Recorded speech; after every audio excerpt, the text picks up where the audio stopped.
जय शिवधाम, जय गुरु पीरानंद की जय। 16 सोमवार का जो विधि है वो विधि आप लोग एक बार हिंदी में सुन लीजिए। मैं शुरू करती हूँ। पहले कुछ बात अच्छे से सुन लीजिएगा और समझ लीजिएगा। पहले मैं बोलूँगी, ये जो 16 सोमवार का विधि है महिलाओं के लिए अलग से करना पड़ेगा। रोज़ाना भगवान को जो आप पूजा करते हो उस भगवान से अलग करके रखना पड़ेगा। और जो आदमी है उसके लिए रोज़ाना शिवलिंग में पूजा कर सकते हो और शिव पार्वती का जो तस्वीर है वो लेकर पूजा कर सकते हैं, ठीक है। पर महिलाओं के लिए या हस्बैंड वाइफ एक शिवलिंग पर पूजा करना चाहते हैं तो उसको अलग करके ही पूजा करना पड़ेगा, अलग से रख के। रोज़ाना जो आपका भगवान है उससे अलग रख कर वो शिवलिंग और शिव पार्वती का जो तस्वीर है, नया जो शिवलिंग आप लोग लेंगे उस शिवलिंग और शिव पार्वती का जो तस्वीर है उसको अलग से रखना पड़ेगा। मंदिर में रखते हो तो अलग से रखना पड़ेगा। महिलाओं के लिए मासिक चलने की दौरान मंदिर में तो आप प्रवेश नहीं कर सकते हो, तो इसीलिए आप लोगों को आपके घर के एक जगह पर अच्छे से शिवलिंग और शिव पार्वती का जो छवि है या तस्वीर है उसको रख के पूजा करना होगा। जब आप लोगों को जो मासिक ख़त्म हो जाएगा उसके बाद वो शिवलिंग और शिव पार्वती का जो तस्वीर है उसको आप मंदिर पे रख कर पूजा कर सकते हो, पर अलग से ही पूजा करना होगा। रोज़ाना जो भगवान को पूजा कर रहे हो वो भगवान के साथ नहीं रखना है, अलग से रखना होगा, ठीक है। आप लोगों को समझ में आया? मासिक चलने की दौरान पूरा ही अलग से पूजा करना पड़ेगा। महिलाओं के लिए, आदमी के लिए कोई प्रॉब्लम नहीं है, और रोज़ाना शिवलिंग पर पूजा कर सकते हैं। तो इस विधि का जो नियम है अच्छे से सुन लीजिएगा। इस विधि का जो नियम है वो है, पहले आप लोगों को एक नया वाला शिवलिंग और शिव पार्वती का जो तस्वीर है उसको ले लेना होगा।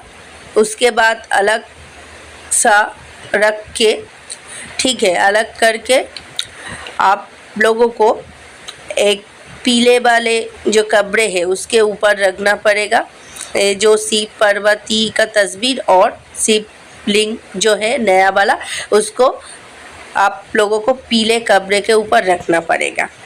उसके बाद क्या करना होगा, उसके बाद आप लोगों को 5 या 3 फल ले लेना होगा, 5 या 3 मिठाई ले लेना होगा, और जो फूल बेलपत्र है वो ले लेना होगा। कौन कौन सा फूल है एक बार अच्छे से सुन लीजिएगा। जो फूल आप लोगों लेना चाहते हो उसका नाम है बेलपत्र, आकंत, नीलकंठ, अपराजिता। बेलपत्र, आकंत, नीलकंठ, अपराजिता। गुलाब का फूल भी आप लोग दे सकते हो, पर जो फूल का नाम मैंने बोला है, गुरुदेव इस फूल का नाम बोला था, उसने जो वीडियो में बोला था, तो ये फूल लेना होगा और कोशिश करिएगा इस फूल को लेने का। किसी ने इस फूल जो नाम मैंने बोला है कोई एक नहीं आप लोगों को मिला तो आप लोगों को कोशिश करना होगा बेलपत्र ज़रूर लेना है। बेलपत्र, अकंत, नीलकंठ ये तो मार्केट में अवेलेबल है, ये ले लेना होगा।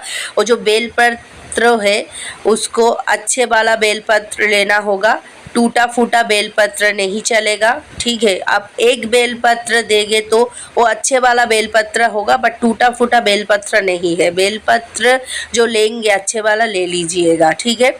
तो आप लोगों को ये जो फूल का नाम मैंने बोला है ये सब फूल लेना होगा। उसके बाद अभिषेक के लिए क्या क्या लेना होगा, अभिषेक के लिए आप लोगों को लेना होगा दूध, दही, घी, शहद, सिद्धि और गंगा जल। दूध, दही, घी, शहद, सिद्धि और गंगा जल, ये सब को एक साथ मिलाकर शिवलिंग के ऊपर आप लोगों को अर्पण करना होगा, ठीक है।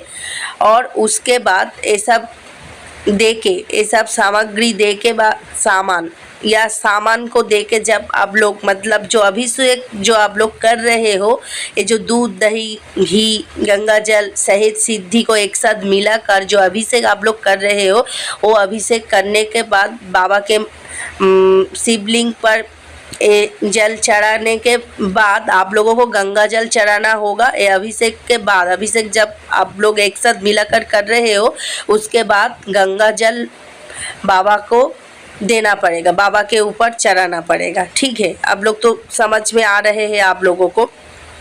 ये हो जाएगा तो उसके बाद आप लोगों को 5 या 3 जो फल है उसको चढ़ाना होगा। फूल मैंने जो नाम बोला है वो सब फूल को आप लोगों को चढ़ाना होगा बाबा के शिवलिंग के ऊपर। ठीक है, और जो शिव पार्वती का जो तस्वीर है उसको तो वो माला आप लोगों को देना होगा।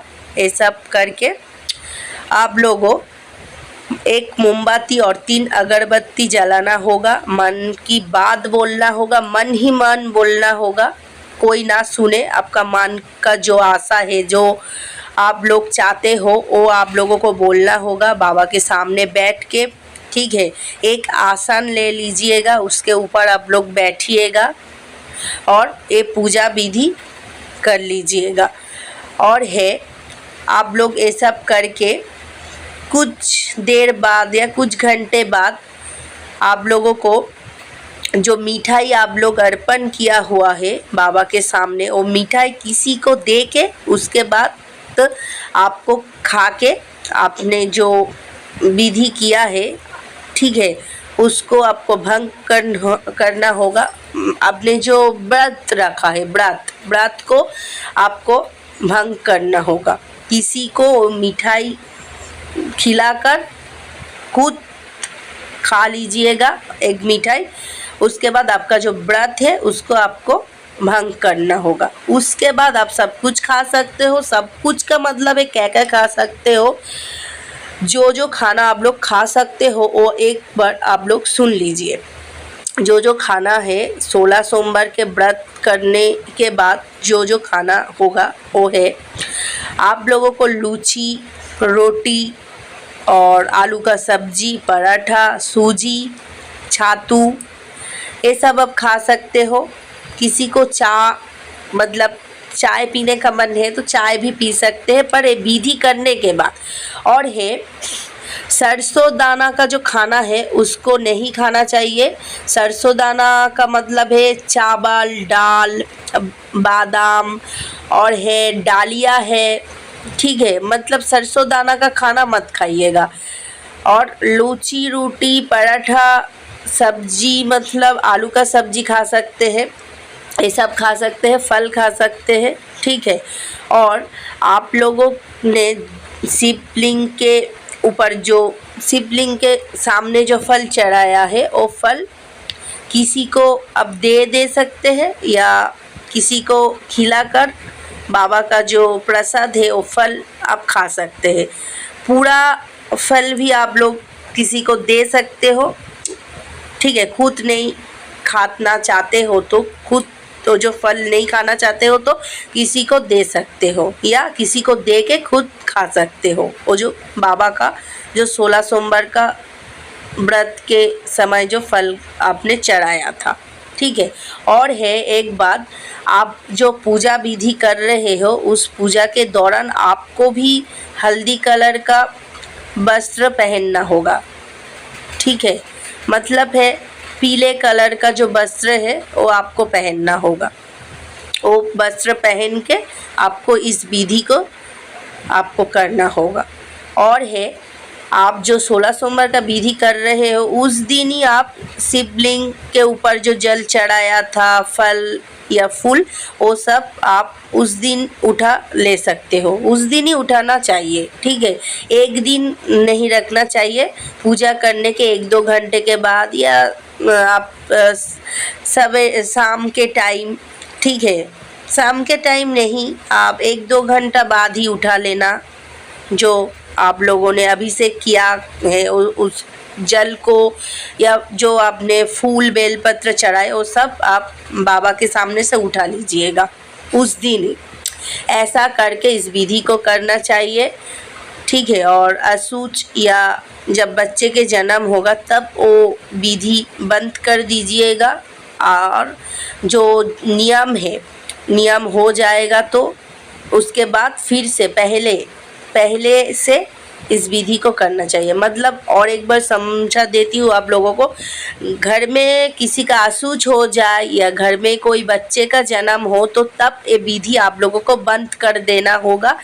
और 13 दिन का जो काम है अशुच के दौरान, 13 दिन का जो काम है, 13 दिन के बाद पहले से 13 दिन का जो काम हो जाएगा उसके बाद पहले से आप ये 16 सोमवार का विधि करेंगे। ठीक है, 16 सोमवार चलने की दौरान देखिए 3 या 4 या आप लोगों ने 12 या 14 सोमवार कर लिया, उसके बाद कोई घटना घट जाए, कोई बाधा पड़ जाए, मतलब अशुच मतलब जो आतुर होता है, मतलब बंगाली में तो आतुर बोलता है, वो जो बच्चे का जन्म, ठीक है, तो बच्चे का जब जन्म होगा तब उसको तो आतुर कहते हैं बंगाली में, तो तब आप लोग ये विधि को बंद कर दीजिएगा। और आपका जो नियम है वो नियम जब हो जाएगा उसके बाद ये विधि फिर से पहले से चालू करना होगा। ठीक है, और 13 दिन का जो काम होता है अशुच के दौरान, 13 दिन के काम हो जाने के बाद आप लोग ये 16 सोमवार का विधि पहले से कर लीजिएगा। तो आप लोगों को समझ में आया है? नहीं समझ आया तो मुझे कमेंट कर लीजिएगा, क्योंकि एक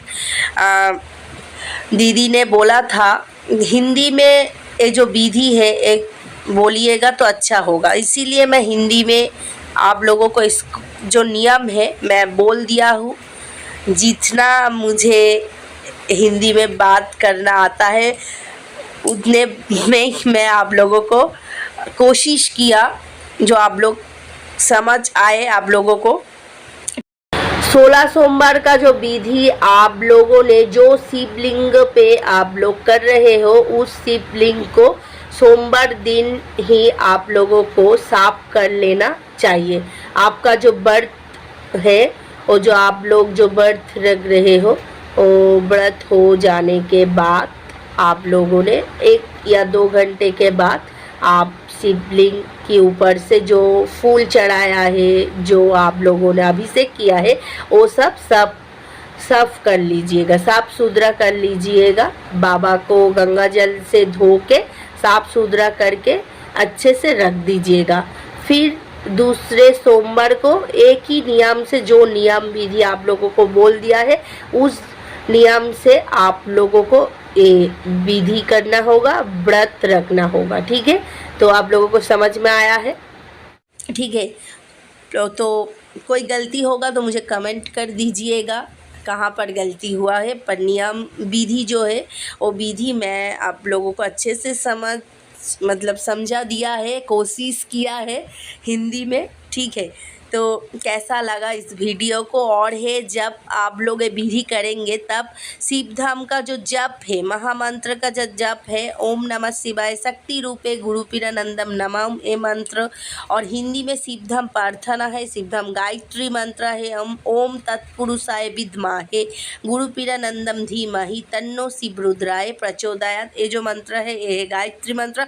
मैं ये सब मंत्रों को हिंदी में भी एक बार आप लोगों के लिए वीडियो में बोल दूंगी। ठीक है, वीडियो लेके आऊँगी। ठीक है, तो यहाँ पर मैं ख़त्म कर रही हूँ।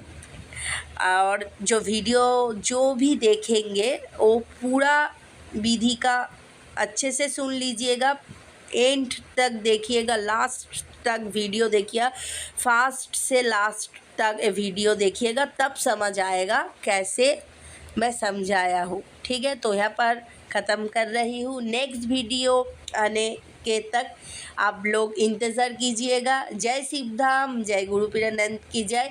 हिंदी में आप लोगों को शिवधाम का नियम विधि चाहिए तो मुझे ज़रूर कमेंट कीजिएगा। जय शिवधाम, जय गुरुपीरानंद।